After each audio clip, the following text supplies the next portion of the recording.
நீர் நிரம்பிய தொட்டி. இது ஒரு தொட்டி தான். இது தண்ணீரை நாங்கள் சேமித்து வைத்துள்ளோம்.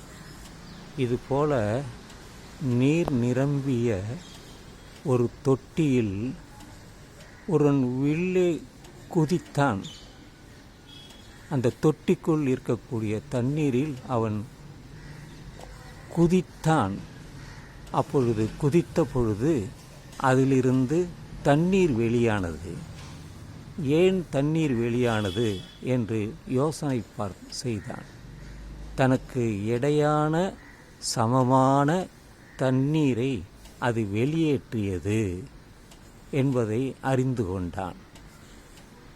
இதை வைத்துத்தான் மிதத்தல் விதியை கண்டுபிடித்தார்கள்.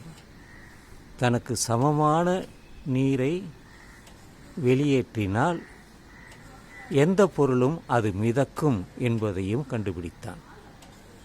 அந்த வகையில்தான் இன்று இரும்பினால் ஆன அல்லது மரத்தினால் ஆன படகுகளையோ கப்பலையோ அவன் கண்டுபிடித்தான். அவனுடைய முயற்சியினால்தான் இன்று இரும்பினால் ஆன கப்பல் ஒரு நாட்டிலிருந்து பல நாடுகளுக்கு சரக்குகளை போயிட்டு வாங்க, நீங்கள் போயிட்டு வாங்க, சொல்லவே வேண்டாம், போயிட்டு வாங்க, பார்த்துக்கிறேன். ஒரு நாட்டிலிருந்து பல நாட்டிற்கு சரக்குகளை ஏற்றி செல்கிறான். ஆனால் விமானத்தில் அந்த அளவுக்கு போக முடியாது. அதுக்கான தனியாக சரக்கு விமானமும் இருக்கிறது. வெறும் பொருள்களை மட்டுமே ஒரு நாட்டிலிருந்து இன்னொரு நாட்டிற்கு. இன்று சண்டை நடக்கிறது. பீரங்கியை எடுத்து செல்கிறார்கள், ஆயுதங்களை எடுத்து செல்கிறார்கள். அதற்கெல்லாம் அவர்களுக்கு போர் விமானங்களை பயன்படுத்துகிறார்கள். இதெல்லாம் இன்று விஞ்ஞானத்தினுடைய வெளிப்பாடுகள் தான். எல்லோருடைய பயன்பாட்டிற்கும் அது கொண்டு வந்துள்ளது. எனவே விஞ்ஞானத்தை நீங்கள் மிக குறைவாக அறிந்து கொள்ளும், அதாவது குறைந்து மதிப்பீடு செய்ய முடியாது. எல்லாமே தனி மனிதன் அல்ல, ஒரு கூட்டு முயற்சியின் சாதனை தான்.